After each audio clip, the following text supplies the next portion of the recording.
Bienvenue sur Africa 24 dans cette nouvelle édition du journal. Voici les titres de l'actualité. Au Soudan du Sud, les partis politiques n'auront plus à payer 50 000 $ pour une licence provisoire ainsi que 25 000 $ supplémentaires pour leurs frais d'enregistrement en vue des élections prévues fin 2024. Performance de l'activité économique au Burkina Faso, le taux de croissance du PIB est passé de 1,8% en 2022 à 3,6% en 2023. Et puis, la championne ougandaise Halima Nakayi a remporté la finale du 800 mètres féminin au Grand Prix Los Angeles en Californie aux États-Unis ce samedi 18 mai.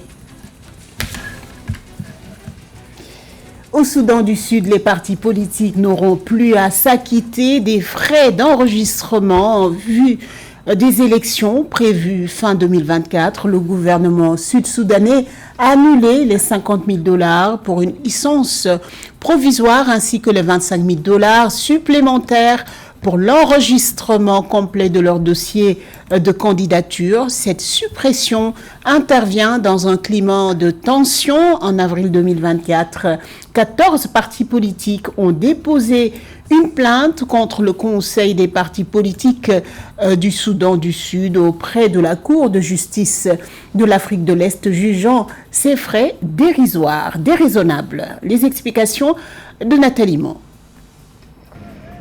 Le gouvernement sud-soudanais a supprimé les frais d'enregistrement des partis politiques le 20 mai 2024. La décision est intervenue dans un contexte de contestation de l'opposition, suscitant des préoccupations quant aux élections à venir. En mars 2024, le Conseil des partis politiques, le PPC, instaurait des frais de 50 000 $ pour une licence provisoire et de 25 000 $ supplémentaires pour un enregistrement complet des formations politiques désireuses de participer aux premières élections démocratiques du pays prévues fin 2024. Dans certains pays, il existe des conseils de partis politiques, dans d'autres, des conseils de partis politiques relèvent des commissions électorales. Ainsi, dans ces pays, les partis politiques sont enregistrés auprès des commissions électorales ou de toute autre institution. Où payez-vous une telle somme d'argent? Je pense que nous essayons en fait de considérer le Conseil des partis politiques comme une institution grâce à laquelle il serait possible de générer de l'argent ou des revenus auprès des partis politiques. 14 partis politiques sud-soudanais ont déposé une plainte auprès de la Cour de justice de l'Afrique de l'Est contre le PPC. Ils ont soutenu que cette décision était déraisonnable. Reconnaissant la légitimité de la position des partis politiques, le ministère de la Justice du Soudan du Sud a indiqué que ces frais sous forme de devises étrangères sont également une violation de la politique financière du gouvernement. Le Conseil des partis politiques n'est pas une institution génératrice de revenus. C'est un organe qui facilite le processus démocratique et son financement vient du gouvernement, non pas à travers l'exécutif, mais à travers le vote du pouvoir législatif. Au Soudan du Sud, le versement des frais d'enregistrement des partis politiques fait partie d'un projet de loi qui n'est pas encore entré en vigueur. Le ministère de la Justice a en outre précisé que la réglementation applicable est le règlement du Conseil des partis politiques de 2015. Dans le pays, l'existence et le fonctionnement des partis politiques sont régis par la Constitution transitoire modifiée de 2011, la loi révisée sur les partis politiques de 2021 et la loi sur la Banque du Soudan du Sud de 2011. L'Afrique va-t-elle devenir une puissance mondiale? Va-t-elle vers une transition économique assumée? Sera-t-elle le pourvoyeur de solutions aux nombreux problèmes auxquels font face le monde, mais aussi le continent? Pour arriver à ce rayonnement économique, selon certains experts, beaucoup d'investissements doivent être faits dans plusieurs secteurs comme les infrastructures, l'éducation, les énergies propres et bien d'autres, sans oublier la technologie, notamment l'intelligence artificielle. Pour accompagner cette ambition, la Banque mondiale compte connecter 300 millions d'Africains au réseau électrique à l'horizon 2030. Décryptage avec ce sujet de Frater Daïsinga. Selon plusieurs experts de développement, l'Afrique est dans une période de transition pour devenir une puissance économique mondiale. Mais est-ce qu'elle est prête pour le challenge? Car selon les mêmes experts, même si toutes les cartes semblent être en sa faveur, il faudra beaucoup d'efforts pour mériter cette place. Assez de changements en termes de leadership sont nécessaires, mais aussi d'investissements dans des secteurs clés. Africa does not have to ask for a seat at the table. Today, L'Afrique n'a pas demandé un siège à la table. Aujourd'hui, près de 20% de la population mondiale est africaine. D'ici 2050, ce sera 25%. Bientôt, la seule classe moyenne du monde qui continuera à se développer sera celle de l'Afrique. Au cours de ce siècle, l'Afrique sera de plus en plus l'un des moteurs économiques du monde. Mais pour devenir vraiment prospère, nous devons faire évoluer nos mentalités et viser la qualité et la complexité de nos chaînes de valeur. Be one of the world's economic engines. But to become truly prosperous, we have to upgrade our mindsets and aim for quality and complexity in our value chains. Ici, le président rwandais Paul Kagame s'exprimait lors de la 11e édition de l'Africa CEO Forum qui s'est déroulée à Kigali les 16 et 17 mai 2024. Plus de 2000 chefs d'entreprise et décideurs politiques avaient fait le déplacement pour discuter et décider de comment l'Afrique peut gagner sa place à la table des puissances mondiales. Si nous avons fait des progrès louables en finançant des investissements directs et en mobilisant une grande partie de ces investissements en Afrique, il reste encore beaucoup à faire. Aujourd'hui, par exemple, 600 millions de personnes en Afrique n'ont pas accès à l'électricité. Il y a une crise énergétique qui freine la compétitivité, la digitalisation et la transformation économique du continent. En réponse à cette situation, la Banque mondiale préconise une initiative visant à connecter 300 millions d'Africains d'ici 2030. Il s'agit d'un objectif ambitieux qui exigera beaucoup de travail de la part de tout un chacun. Mais sans cela, nous ne pourrions pas parler de la transformation du continent. This is an ambition goal that will require a lot of work for all of us in the room. But without it, we cannot talk about the transformation of the continent. Au terme de l'événement, plusieurs deals ont été conclus et des accords signés. Le Rwanda en a signé 5 avec la Société financière internationale dans le but d'aider le pays à renforcer son économie. Ces accords visent à créer des emplois en attirant un engagement accru du secteur privé dans les domaines de l'agriculture intelligente face au climat, du développement des villes vertes, de la gouvernance d'entreprise et du programme de privatisation. Au Burkina Faso, l'activité économique a connu une accélération en 2023 avec un taux de croissance du PIB passant de 1,8% en 2022 à 3,6% en 2023. Le dynamisme du secteur des services de l'immobilier, de l'hébergement et de la restauration, du transport, entre autres, a été le principal catalyseur de cette croissance. Nathalie Mo. Au Burkina Faso, l'activité économique a connu une accélération de son rythme de croissance en 2023. Le taux de croissance du PIB est passé de 1,8% en 2022 à 3,6% en 2023, selon des données officielles. Le dynamisme du secteur des services, de l'immobilier, de l'hébergement et de la restauration, du transport, entre autres, ont représenté les principaux catalyseurs de l'activité économique en 2023, indique le gouvernement. Il faut dire qu'en 2023, nous avons fait de très belles réalisations, notamment en ce qui concerne la mobilisation des ressources. À ce jour, nous sommes à 101% de réalisation, donc soit plus de 2350 milliards mobilisés. Le Burkina Faso se positionne sur une trajectoire de récupération et de développement durable pour maintenir le cap de la croissance. La politique de développement du gouvernement s'est orientée vers le développement intérieur. Différents projets ont été lancés dans le domaine de l'agriculture, des réformes dans le domaine minier, ainsi que des projets liés à l'entrepreneuriat communautaire. Nous avons fait de très grandes réalisations avec beaucoup d'innovations également qui ont été apportées, notamment tout ce qui est l'innovation liée à la digitalisation des procédures, parce que nous nous inscrivons dans l'innovation continue pour faire en sorte que toutes les actions du ministère soient en phase avec les objectifs de la transition qui est le pilier 3 du plan d'action de stabilisation et de développement porte sur la refondation de la gouvernance, notamment la gouvernance économique et financière. En 2024, le gouvernement burkinabé prévoit un plan de redressement et de relance économique. L'objectif est d'atteindre un taux de croissance de 5,5% tiré par le secteur tertiaire à 7%,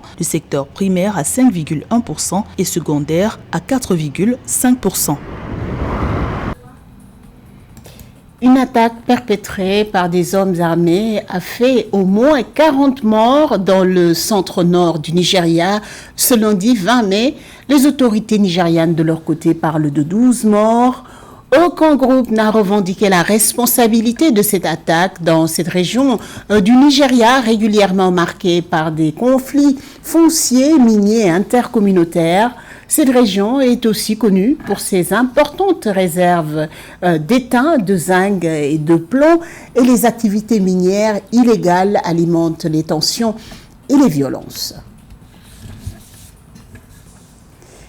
Promouvoir l'entrepreneuriat en démocratisant les services bancaires, renforcer la qualité de l'offre de services, soutenir davantage les petites et moyennes entreprises, accompagner l'employabilité des jeunes, entre autres, sont des engagements que la United Bank for Africa a pris à Lagos ce lundi 20 mai à l'occasion de la conférence de presse de la célébration de ses 75 ans. Catherine Gombey.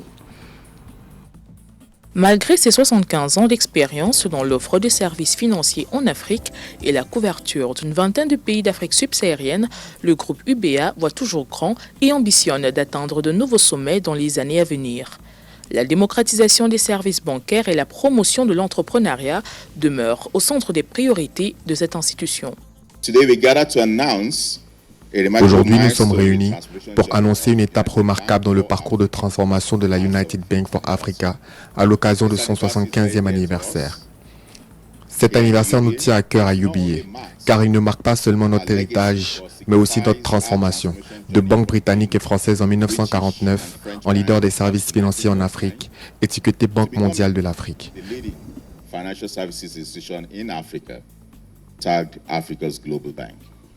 Dans le sillage de la promotion de la libre circulation, UBA, qui a ouvert ses portes en 1949 sous le nom de British and French Bank, compte s'engager davantage dans la facilitation de la circulation des biens et des personnes à la faveur de la zone de libre-échange continentale africaine, ZLECAf. UBA is one bank, uniting Africa and connecting Africans to the world. UBA est une banque qui unit l'Afrique et la connecte au monde. La collaboration et le partenariat qui nous sont chers ont été illustrés par l'accord que nous avons récemment signé avec le secrétariat de la zone de libre-échange continentale africaine, dans le cadre duquel UBA va subventionner à hauteur de $6 milliards le financement des PME africaines. $6 billion for SME funding for Africans. Première banque cotée à la Nigeria Stock Exchange en 1970, United Bank for Africa, UBA, est une banque qui compte à son actif aujourd'hui plus de 35 millions de clients répartis dans 20 pays africains.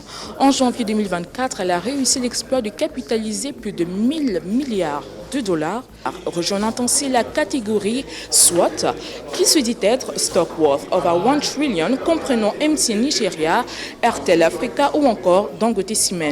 Selon le corps exécutif, la conférence de presse globale des 75 ans marque le début d'une année de l'autonomisation des jeunes, entre autres. Pour Africa 24, Stéphane Yoa et Catherine Gombey. Et puis, à la page sport, la championne du monde de Doha 2019, l'Ougandaise Halima Nakayi, a remporté la finale du 800 mètres féminin au Grand Prix de Los Angeles en Californie, aux États-Unis, le samedi 18 mai dernier. La coureure de demi-fond a réalisé un temps d'1 minute 56 secondes 57 tiers. Terminant devant l'Éthiopienne Jemuchus Tizé Dougouma, arrivée deuxième avec 6 millièmes de seconde de retard. La coureuse établit ainsi 2 records, un nouveau record national du 800 mètres et un autre nouveau record mondial au 800 mètres féminin. Christian Djimade. La championne du monde de Doha en 2019, l'Ougandaise Halima Nakayi, a remporté la finale du 800 mètres féminin au Grand Prix de Los Angeles en Californie aux États-Unis le 18 mai 2024. La coureuse de demi-fond a réalisé un temps de 1 minute 56,57 secondes, terminant devant l'Éthiopienne Gimeku Chige Duguma, arrivée deuxième avec 6 millièmes de seconde de retard.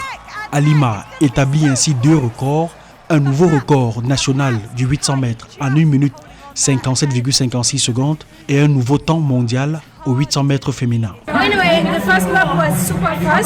Le premier tour était super rapide, mais j'ai juste dû rester relax et calme et attendre le bon moment pour accélérer. Et c'était pendant le dernier 100 mètres. Les femmes sont super fortes, ce qui est une bonne chose, car c'est une grande motivation pour continuer de pousser, aller de l'avant et travailler encore plus dur. Je pense que nous inspirons de plus en plus de femmes à se lancer dans le 800 mètres. La victoire de Halima Nakayi a une saveur particulière puisque l'Éthiopienne Duguma l'avait battue au 13e Jeux africains à Accra le 19 mars 2024. Avec le temps d'1 minute 57,56 secondes, Halima Nakayi brise le temps qu'elle avait réalisé en juillet 2023 à la Diamond League à Silesia en Pologne lorsqu'elle a réalisé 1 minute 57,78 secondes. J'aimerais être une championne olympique, c'est mon rêve et avec la grâce de Dieu, tout est possible. Je remercie Dieu car jusqu'à présent les préparatifs se passent bien et j'ai profité de chaque moment. Pour une médaille aux Jeux Olympiques de Paris 2024, Halima Nakayi doit briser le trio du 800 mètres composé de la championne du monde en titre Marie Mora, du champion olympique en titre américain Ating Mu et de la britannique Kelly Hodgkinson. En attendant les Jeux Olympiques, son prochain objectif, triompher à la Diamond League à Eugène le 25 mai 2024 et à la Diamond League d'Oslo le 30 mai. Ce journal a été réalisé par l'ensemble de la rédaction. Merci pour votre fidélité. Dans un instant, une nouvelle édition de l'information sur Africa 24.